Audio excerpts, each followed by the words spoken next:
parallelometer is actually a vertical axis that can be moved, permanently vertical, right? And here I can place various instruments. If I look carefully here, this has to be perfectly vertical, parallel, right? I have to check always that this really sits in vertical axis. That may be shifted a little bit to left or right. No, it has to be absolutely in line, in axis. This is just a graphite tip, like a pencil. Yeah, it's a pencil actually. So I place the pencil, the graphite, there. This can go up and down as we have seen, right? This is quite exact. The movement is quite exact. It can be blocked into position, right?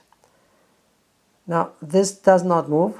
It's fixed. Why can't I displace it? Because I displace the model. I can move the model. I can lift this up or down. And here's the model that sits on a table that is inclinable. It can be inclined to an angle of my choice.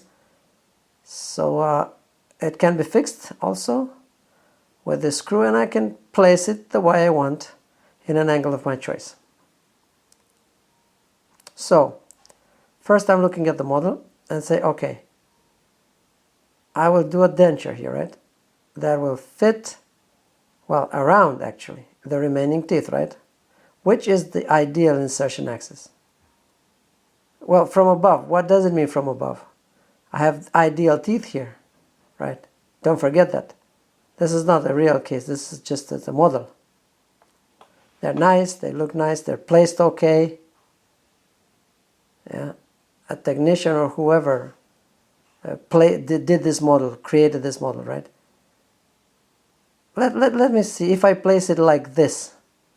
Well, I just check. And I say, let me see what happens. See, come next to the tooth, the most distal one, most of the times. And I move a little bit. What do I see in this image? I see, as it's very clear now, as we get near, that this is kind of, tangent to the surface, to the curve, right? Okay, now I go on the other side. What happens on the other side, you see? Oh, there's a distance. There's more of a distance at the level of the gum. So what does that mean? If I would insert the denture in this axis, what would happen? Here I would have a little bit of retention, and on the other side a lot more of retention, right? Is it okay? No. No, because the denture risks to be displaced from the left side of our image, right? From the molar. So now I have to decide the prosthetic equator.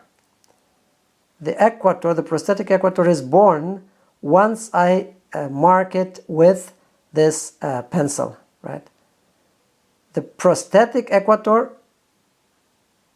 belongs to all of the teeth, while the anatomic one, see if I remove the model, the anatomic one, well, the most prominent points united to each other, that's the anatomic equator.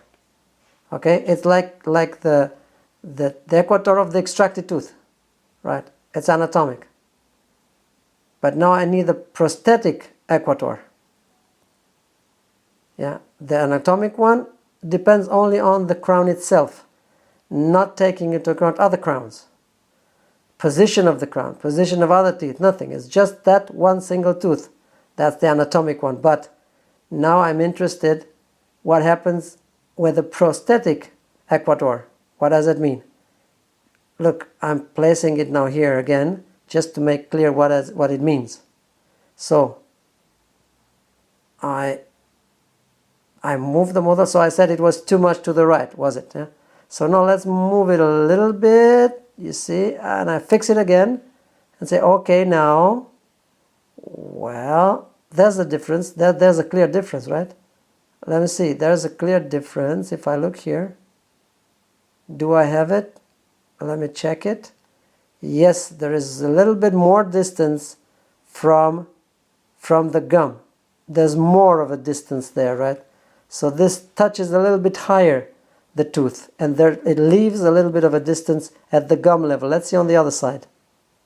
So I have to lift it up a little bit. Well, it takes a lot of time. Of course, that's why the technician needs to be paid, right? So you see, it's almost equal on both sides, you see. Yeah.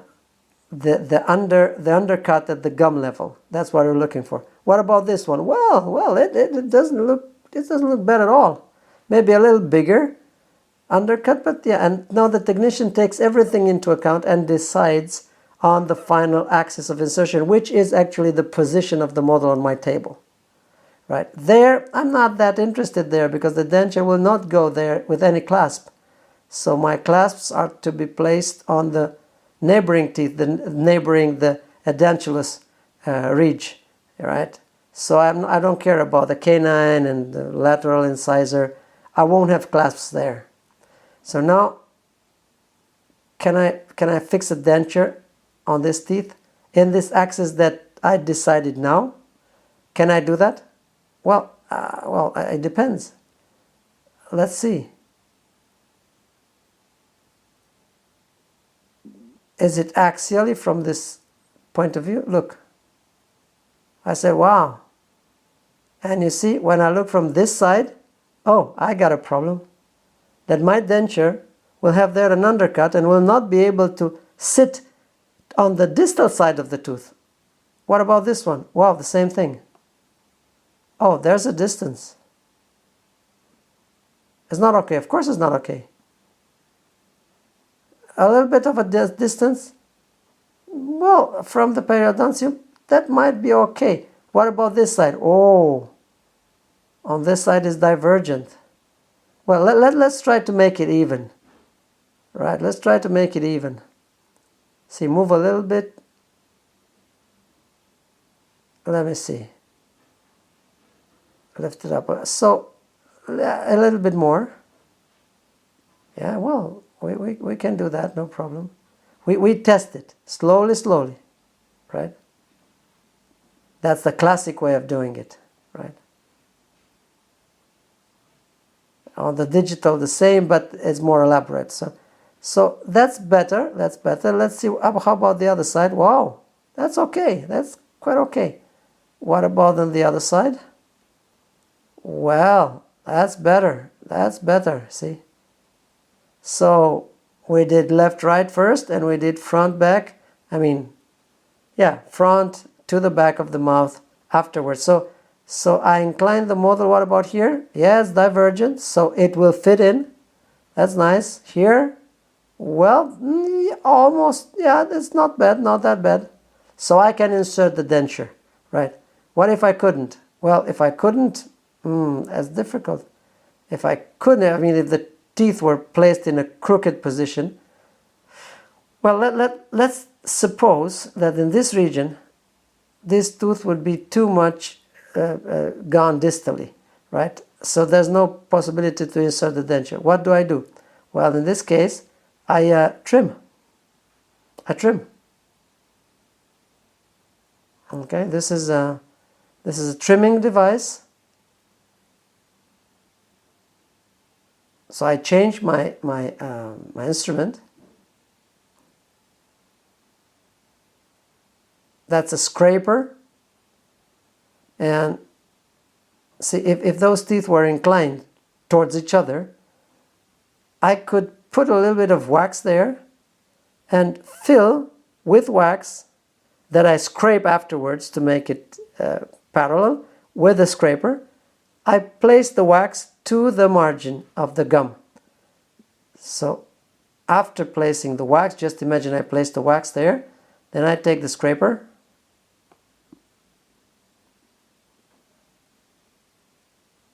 so that was a little bit of a mistake. This shouldn't have happened.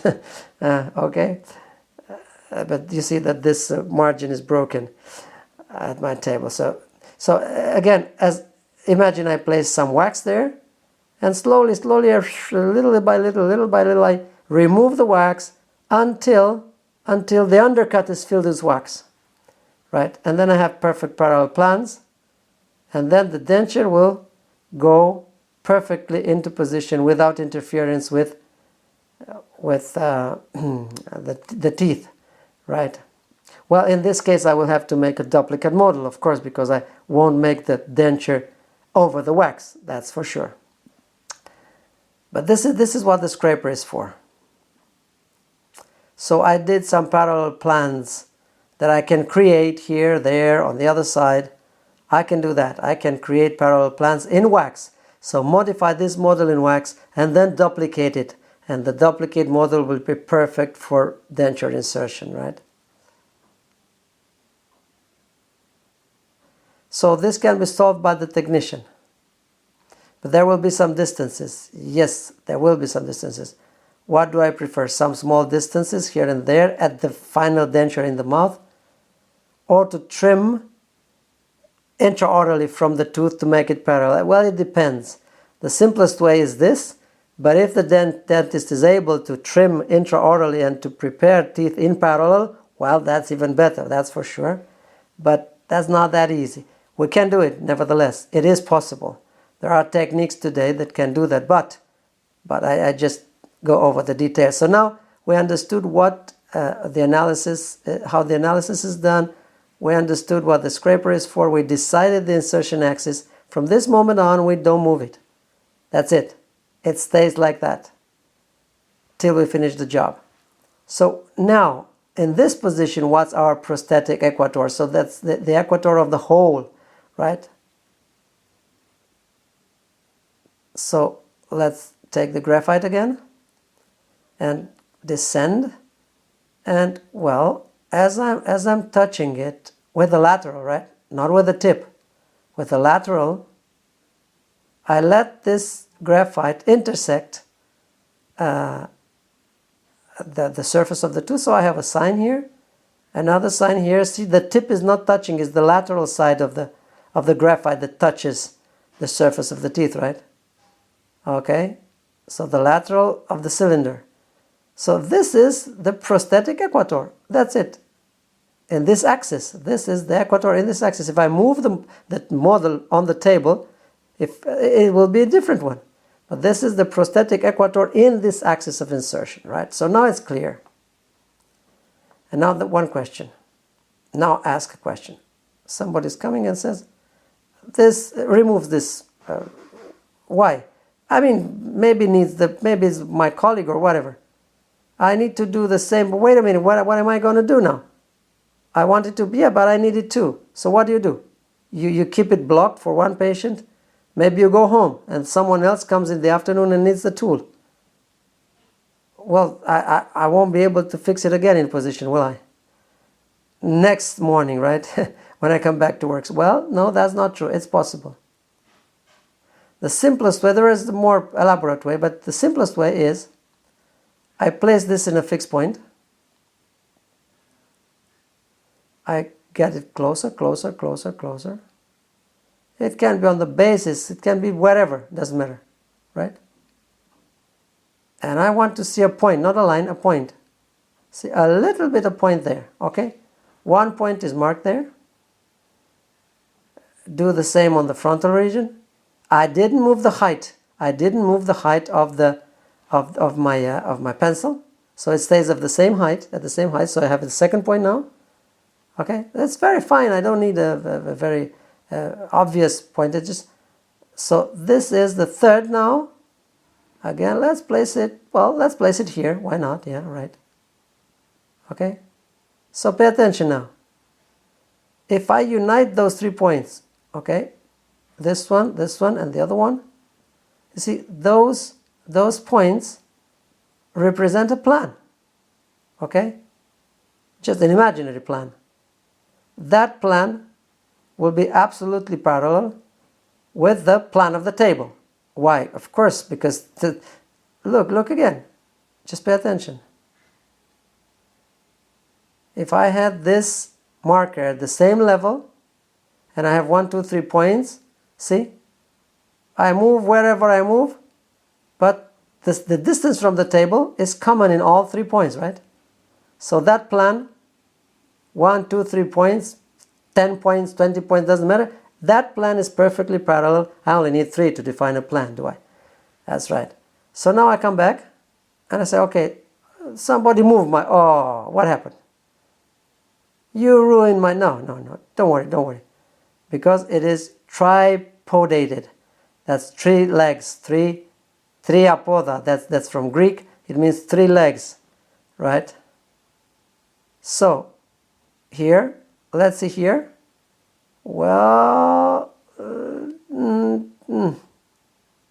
let's see the other one, no. So from this side I have to place it higher. I can lift this down. Also the vertical tool I can, that's too much. So I modify a little bit and slowly I bring it in such a way that my tip will touch in all 3 points. It doesn't matter even if the tip was moved, it doesn't matter. I simply bring this plan parallel to the table, and you see now it's replaced into position, right? Let's see this one. Yeah, right, it's there. A little bit maybe of movement. A little bit. Now this ball is quite kind of old, so it should move smoother, but anyhow, so 1, 2. Okay. You see, I think you got the point. It's not that easy, but the fact is that you can do it. I mean, you can replace the model into position. See? A little bit higher from this side. So at the end of the day, you are able to bring it back into position if something happened that moved the model. Okay? So now it's back into the plan where it was placed initially. How do we know? Well, let's check. See? Same sign, same line. There's not a different line. So it means that I came back in the same position, see? Right? Because this is how I check. Right. So now it's clear. Nice. Okay. Of course, those points I can do them more, I can do them bigger a little bit. Is there another possibility? Yes. I can do vertical signs, right? That means something like that. Okay, one here.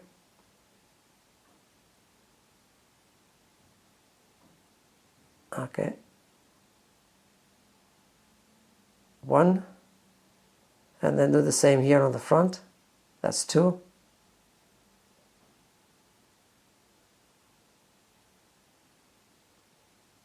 And then the 3rd one. And next time, when I reposition it, I need to make sure that all 3 lines are parallel with the axial, the vertical instrument, right? So that's 2 variants.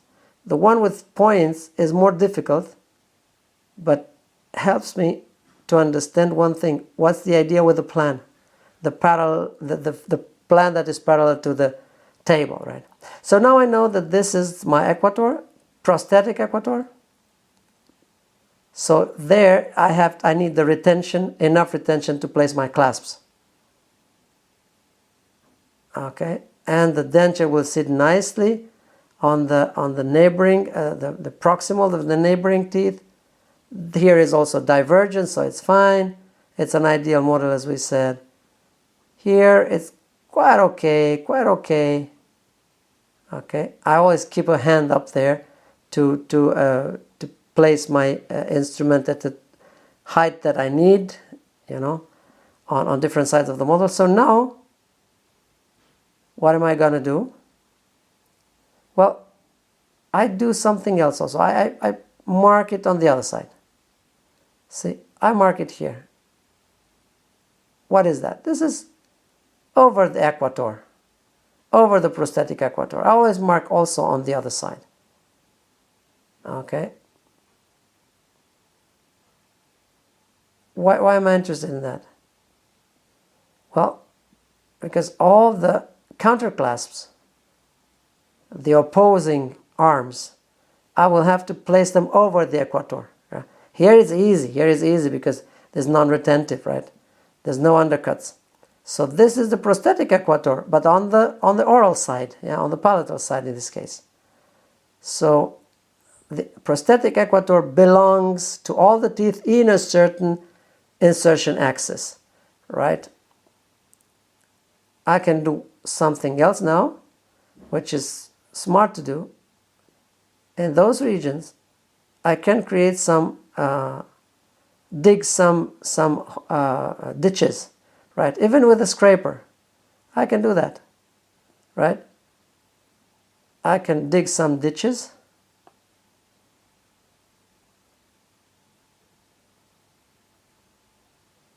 Come here. Why do I do that? Well, you're gonna see. See, slowly, I do some ditches. See, it's easy. It's really easy. Well, it damages a little bit your instrument in plaster, but right. You can have two. I mean, one for plaster and one for wax. Or you just simply,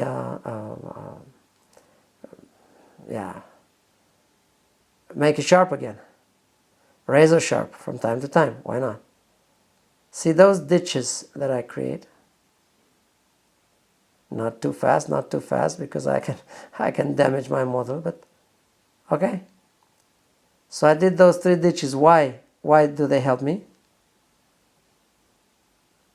Because I want that the model, the duplicate model, will be placed identically as this one sits on my table.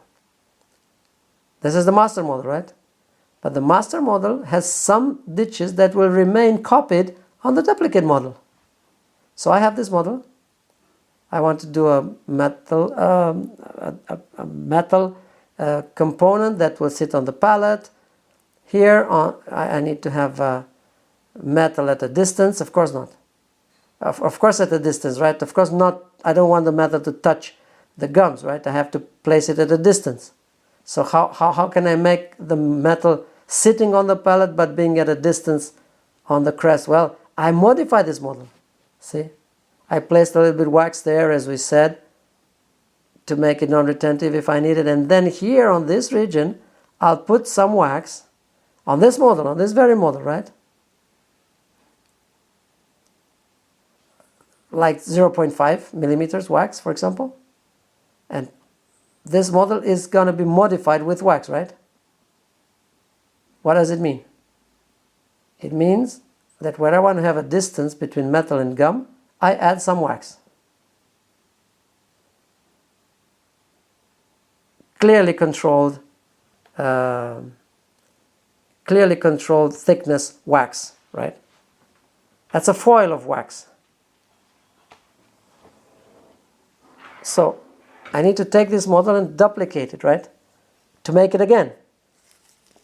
But this time not in plaster. No, the plaster is gone. I have to make it in investment material. Suppose this is investment material. Suppose this is the duplicate. How?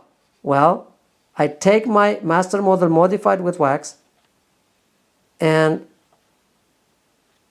I put it in a container and I place duplicating material in that container, right? Reversible alginate or silicon or something, duplicating. So this is a modified model that I place into that container. I pour this duplicating material. Okay. Well, silicon is more expensive. Alginate is cheaper, and it is a little bit more precise. That's true. Yeah, most of technicians use silicon today. So now when I have this, I take my model away, and then in that thing I put investment material, and I have my duplicate model. Okay, that's the one.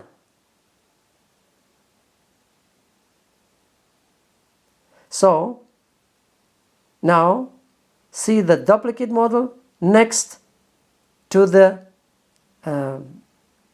container and the silicon in which it was poured, right? Again, see the additions in the zone where the teeth will sit. See? The addition of the wax. But this is. But why don't I do everything on my master model. Why don't I do that? Let's suppose here you put some lead foils and you have the distance, you have everything. Why don't I do that? Well, let's say I do this, right? Instead of wax, I put a little bit of lead and, well, I do some clasps and nicely done there here, okay? Yeah, okay. And then what? Then you have to take it off. To take the wax off and to invest it. Can you do that? Of course you can't. It's impossible. You cannot take this octopus out without deforming it, right? So that's impossible. So now what you have to do is to duplicate the model in investment material, as you said. And now again, you can replace this on the parallelometer. You remember those ditches? Okay. This is not the duplicate of the other one, but just imagine I have those ditches. Okay, I make it to fit perfectly in the ditches that I've copied from my master model.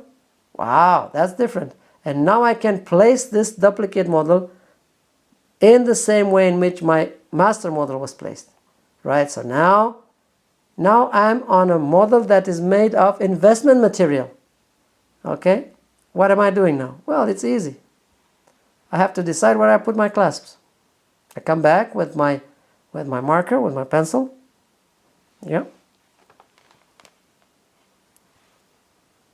And I determine my equator. Again, this is a duplicate model, right? Investment material. Okay. So, on this duplicate model, now I know exactly my equator. My prosthetic equator on every tooth that is of interest for my clasps, right? And now where do I place them? Well, under that one, right? But you have to know exactly, because you need high precision. How thick will it be? So how can I control that? Well, there's prefabricated wax that have a certain dimension, and there's somebody who created it and conceived it, and it tells you this thickness of wax has to go where? At a certain point. That's the point. Where do you bring it? Okay, how deep, how much in the undercut you get with your clasp. Yeah. So now is the retentivometer, right? This is something different. See? So this one of them, for example, right? I have a diameter of the cylinder and a diameter of the disc, okay, which is in the tip. So that's the one, okay? A disc and a cylinder, that's easy. Nothing but that. So you see, the distance between the disc and the cylinder. So what's the distance between the cylinder and the disc? The margin of the cylinder and the disc. Well, it has to be written here. And it says this is 0.75. You see the three markings there? I have 0.5, 0.25. Look at that. 2 markings. That's 0.5. How many markings do I have? 3, 2, right? And 1. Oh, that's clear. You don't have to read anything. You just have 1. That's 0.25. 0.5, 0.75. Standard values, right? 1/4 of a millimeter.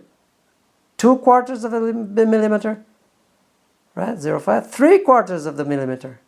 So each ditch on each marking is 1/4 of a millimeter. 0.25, 0.5, 0.75 millimeters.